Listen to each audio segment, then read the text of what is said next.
Hello, everyone. Trevor May, VRF and Ductless Split Technical Specialist here for another Tech Tip mini-series.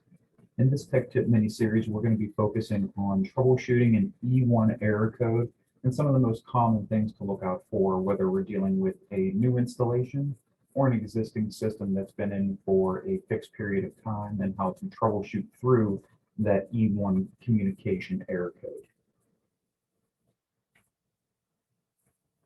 So with that E1 error code, typically this is going to be displayed on your out or your indoor unit, whether you have a 40 MAQ, a 40 MBCQ, a 40 MBDQ, or a 40 MBFQ, of which would be the floor console, the cassette, the high wall, and the underceiling style ductless indoor units. Now, if you have a multi-zone system, you will see an E2 at the outdoor unit, confirming that you do have a communication code. So again, it's always important to reference the appropriate service manual for your indoor unit, and if you're reading the code from the outdoor unit, to also have the appropriate service manual to make sure that you are troubleshooting the right code. So typically what we see with the E1 codes is, especially on new installations, would be wiring mistakes or connections that are not secure on here. Now you can see on the screen, this is the flow chart right out of the service manual, and I always recommend guys following the flow chart. It is a certain advantage to help you narrow down certain situations. But you really have to take these flow charts at face value. I mean, if you followed everything as far as the flow chart goes, you could replace an indoor board, an outdoor board, a compressor, and you'd still have the same issue. So while the flow chart is a good piece of information to help guide you in the right direction, it ultimately comes down to your knowledge and understanding of how to work that specific E1 code and properly narrow down what's causing it. So some things to check when you have this E1 code on both the single and the multi-zone style systems. So for new installations, first and foremost, we want to verify the L1 and L2 wiring. If L1 and L2 are switched, it will cause an E1 communication code. And again, this is typically on a new installation, not so much after the fact, because if the equipment ran right off the bat and no one switched the wires, that's obviously not going to be the case. So on new installations, let's just say if you had an electrician on the job who did the wiring and you weren't personally responsible for it, or even if you were and you didn't pay attention to what colors you had for L1 and L2 on the outdoor, and then you accidentally crisscrossed them on the indoor unit, this can certainly be a situation that will cause that E1 code. So what you can do to resolve that is obviously make sure that your colors match up for your L1 and your L2 wires. The reason that this happens when you have an L1 and L2 swap is because communication is carried between the L2 and the S wire coming from the outdoor unit to the indoor unit, whether it's on a single zone or a multi-zone style system. So that's going to be the first most obvious thing that we want to check. The next thing that we want to look at is confirming, do we have the proper power coming from the disconnect or the breaker directly to the outdoor unit? Because if you don't have enough power to power the system, it's not going to be able to talk and communicate. I've seen this often where we have a leg of power that gets dropped on there. It does have enough current through there to actually light up the LEDs on the main board, but it does not have obviously enough power for the system to run. And typically this will result in the one code. And then the final thing on new installations that we want to verify on there is checking our communication wire, whether it is a solid or a stranded piece of wire. Now, solid and stranded both work. However, the factory recommendation is a stranded 14 gauge wire. The reason behind that is that the stranded wire not only is more malleable, but it has a better conductor of not only current, but signal for on our communication side of things on the signal wire. The solid wire will work. I've had guys that have put that in numerous times with no issues.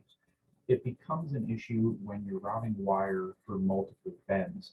And because of the physical makeup of the solid wire, it's more susceptible when it's bended to actually break or damage the wire. And if it's on the signal wire, it can certainly interfere with communication, which can result in an E1 code. So of course, verifying not only that the connections are secure, but what type of wire and what type of wire routing that you're working with to narrow that down. Now, if we're looking at currently installed equipment that's been in for a fixed period of time, we'll just say for the sake of this class, we'll just say for more than a month, and then suddenly you get a call back for an E1 code. Okay, well, first you want to confirm, hey, do I have the correct power to the outdoor unit? That should always be the first place that you're starting and a good foundation to build off of. Okay, the first thing I will tell you to check on there will be in the AC season, if you have a condensate pump that is installed on the indoor unit, typically on the high wall style indoor units or the floor console style indoor units. The ducted and the cassettes have built-in condensate lift mechanisms. And typically, if they have issues, you will see an EE code, which is a water level alarm. And it typically points to either an issue with the float switch or the actual lift pump itself, that it cannot properly lift water out of the unit. So if we have a high wall style unit or a floor console style unit that does have a condensate pump wired in it, typically the signal wire is broken through the pump through the normally closed contact. If that pump is wired through that signal wire and that pump decides to fail, it will break the communication, and it's wired to do so, so it shuts the unit down on this communication code. So that's certainly something that I'm going to tell you to look at first and foremost is, one, do you have a pump? And two, is the pump faulty? If the pump is faulty, a great way to test this is to take the signal wire that is ran through the normally closed contacts on the pump, bypass that pump, and have a straight shot for the signal wire and see if that resolves your E1 code. If it does, then you know that your pump's the issue and that you need to replace it. Okay. Again, you want to make sure that you check your L1 and L2 wiring. Typically, this isn't the case on systems that have been in and running and then suddenly throw this E1 on there. But if there has been somebody from your company or a different contractor that has come out and made some changes to something, whether it's wiring or something related to the electrical, it's always good to confirm that your polarity is correct. The third thing is going to be checking the DC voltage between the L2 and the signal terminal. Now, what we talked about in the new installation section is that we know communication is carried between the L2 and the signal wire. And we're going to have our meter set on DC voltage, and there's a certain range that's going to help narrow down whether we have an issue with wiring or an issue within the unit, whether it be an outdoor or an indoor unit, based on the fluctuations or consistent voltage across the L2 and the S terminal. And we'll get into that here in a second. The next thing we do probably would want to check would be checking the inductive voltage on the signal wire. Now, what the inductive voltage is because we're running the high voltage and the signal in parallel all in one jacket, we do run a risk of communication interference. Okay, and again, that is referred to as inductive voltage. So the way that you can test that is you can shut the power off to the system. Once you've shut that power off, you can go ahead and disconnect your signal wire at the outdoor unit and at the indoor unit, and you can just leave them out into space and obviously make sure that they're not touching anything. Once you have those disconnected and they're hanging out in space, not touching any metal cabinets or any other wires, go ahead and turn your power back onto the system and set your meter for DC voltage. What you want to do is either use the signal in at the outdoor or the indoor unit. It doesn't make a difference which one you use. You're going to take one meter lead and put it on that signal wire. The other meter lead, you're going to find a reliable ground. Now, with the power on and both of those disconnected, theoretically, you should have 0 volts on that wire. If you're getting readings such as 3 volts or 5 volts or 10 volts or higher, you can confirm that you're getting inductive voltage on that signal wire, and that's the reason that you are having this E1 error code. Now, to resolve that, what you can do is you'll have to run a separate signal wire, which is a 14 or a 16 gauge stranded shielded wire, and shield at the outdoor and shield at the indoor unit, just specifically on that signal wire. Okay. Again, I always recommend if you have a 2-conductor wire on there, you can always take a 14 gauge 2-conductor stranded shielded wire and just replace the L2 in the signal wire with its own dedicated run, just because we carry communication between the L2 and the S terminal. The next one is going to make sure that you're checking the terminal connections on the indoor and outdoor units. Oftentimes I'll find that the signal wire has either worked its way loose, or guys took a bare wire and shoved it in the terminal, and it's not making a good secure electrical connection. What I always recommend personally is taking a fork connector or a ring terminal connector, especially on the outdoor unit bus bar, and crimping that onto your signal and your L2 wire to make sure that you have a good electrical connection. Again, Again, all your electrical connections should have that. Now, if you have solid wires, it is a little bit more difficult to get those connectors on there. And if you are using solid wire, I would ask that you make sure that you have a good tight wrap around that lug to make sure that it is making a good electrical connection, or it is the best possible you can with a solid piece of wire. Next thing you want to do on there is check to see if that main PCB or the indoor unit is failed. Oftentimes, if you have an electrical situation where a board has been taken out or something is shorted, such as an outdoor fan motor, a compressor, or on the indoor unit, your indoor fan motor shorts and takes out that main board, you're going to see an E1, because if it's the indoor unit, the outdoor unit is looking for signal feedback from that indoor unit and it can't receive it. And of course, vice versa, the indoor unit cannot send its signal to the outdoor unit if the outdoor unit has an issue. Now, on multi-zone systems, where you run into a situation where all of your indoor units are displaying an E1, it's very unlikely that if you have condensate pumps or if you have a board that has failed, that all of those units on that system have a pump or a board that has failed. When you are seeing an E1 on 2 or more indoor units on a multi-zone system, typically this indicates that there's an issue with that main board, because you have to remember the main board is the brains of the operation.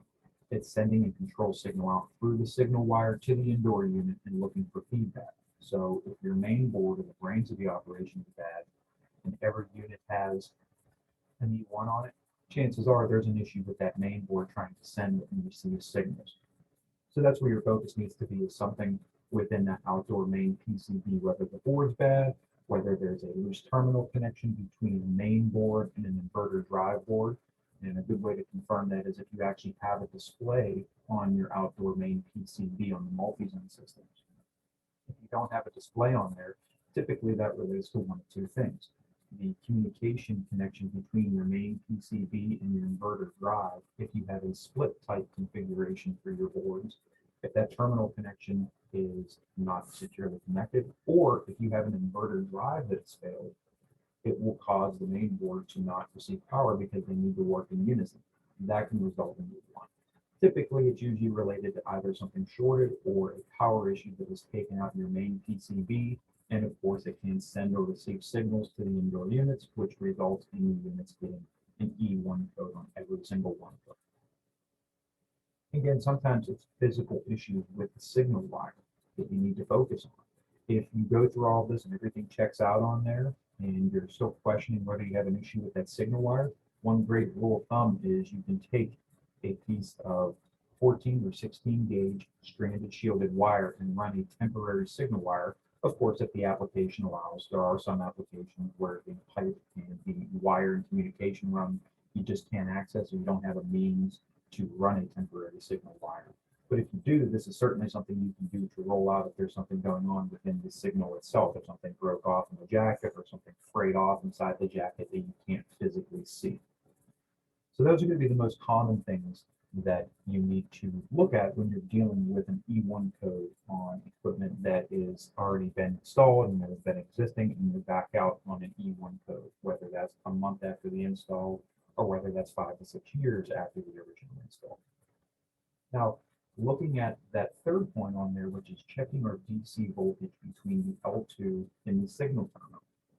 So here's the rule of thumb with this. If you do not have the ductless service tool to be able to plug in or wire in underneath the outdoor unit bus bar, and that tool in and of itself automatically carries out a communication check, if you're doing this the old school way and using your meter, this is what you want to look for.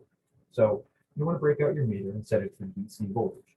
You want to take your terminals between the L2 and these signal terminals that correspond to that particular indoor unit. So if you have an issue with zone A, you want to go on the L2 and S terminals that are labeled indoor unit or zone A that are going out from the outdoor to that particular indoor.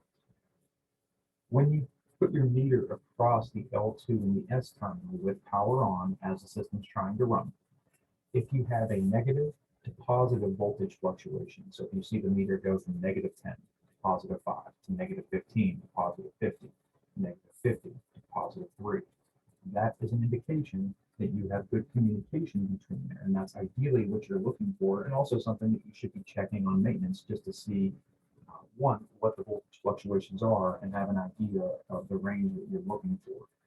There really is no set range on there. I used to say negative 50 volts DC to positive 50 volts DC, and I think that caused more confusion than it actually resolved any issues. So I just tell guys, look at it from a negative to positive standpoint. You're looking for a negative to positive voltage fluctuation. Now, if you do have issues and you're trying to confirm whether you have an outdoor or indoor unit issue, whether that be a board, the wiring, or something within the actual unit itself you're trying to figure out, what you're going to see on there is if you have a positive voltage fluctuation. So for example, if you've seen your meter between L2 and S go from 12, 14, 16, 18 volts DC, and then repeat the pattern, 12, 14, 16, 18, 12, 14, 16, 18. This is typically an indication that you have an issue either with the wiring or something within the outdoor unit. So the wiring going to the outdoor unit or something within the outdoor unit.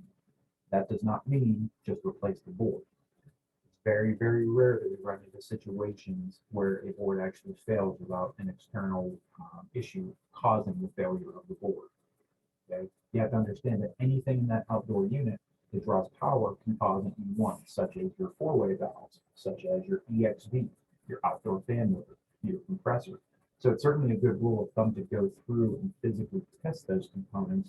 And if you're not sure how to test those components, there is a tech tip specifically focused on troubleshooting for the outdoor components or the main components, such as the four-way valve, the EXV, the compressor, and the outdoor fan motor. So you certainly want to roll those things out, check your electrical connections, and make sure that the board is in good condition. Or if it's failed, then obviously you found your issue and you need to replace it. But as a rule of thumb, between your L2 and your S wires, if you see a positive voltage fluctuation and it repeats this pattern, then that's a good indication that you have something within the outdoor unit. Now, the range that you see on there, that 12, 14, 16, 18, and repeating, that's not the only range. That's just strictly an example. It could range anywhere. So don't just think it's just those readings. All we're looking for is a positive voltage fluctuation between the L2 and the S terminals to confirm that, hey, there actually is an issue within the outdoor unit or the wiring going to that outdoor unit. Now, on the opposite end of that, if you have a steady voltage reading, such as 20 volts DC, and there's no fluctuations whatsoever, you have issues either with the wiring or something within the indoor unit. And again, don't assume that it's a board. Very rarely do boards fail without an external source of something causing them to fail, like power-related issues or what have you. Okay.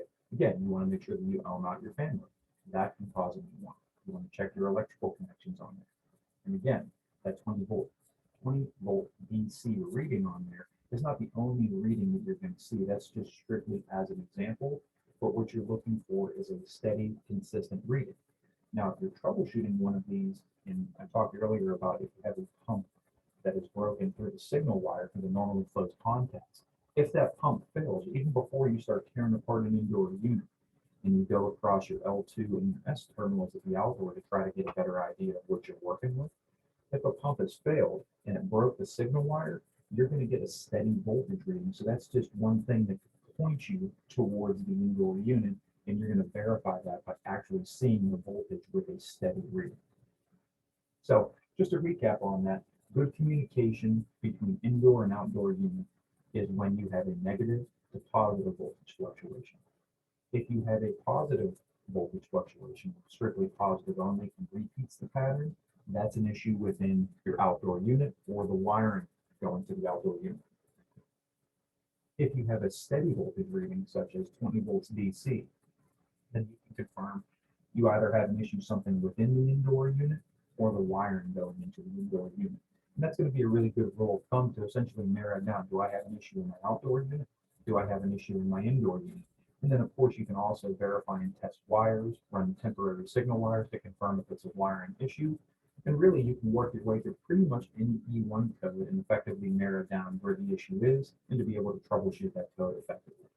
And again, you'll see I have highlighted in red. Don't assume it's just a board issue. Too many times I've seen guys replace outdoor board and indoor board and think that resolves the issue. And in most cases, that doesn't resolve the issue. All they've done is bought an indoor and an outdoor board, and they still have an E1 code and an upset customer. So again, work the code. And of course, if you have any questions on anything, feel free to reach out to any of the guys in the technical support department here at Standard Air Lite. That's what we're here for, is to help you navigate through these different codes.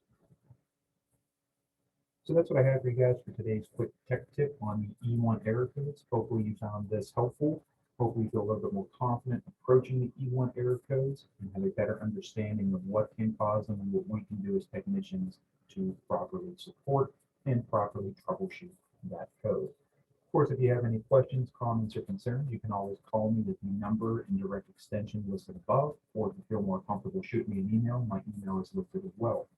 If you need to get hold of a ductless or VRF product manager, contact information for them is listed below. And of course, if I'm not available for some reason, the three gentlemen that you see listed here with their direct extensions, please feel free to reach out to them. They are more than happy to help you with any ductless or VRF technical needs that you may have. Look forward to seeing you guys next time, and thanks again for tuning into this episode of Tech Tips.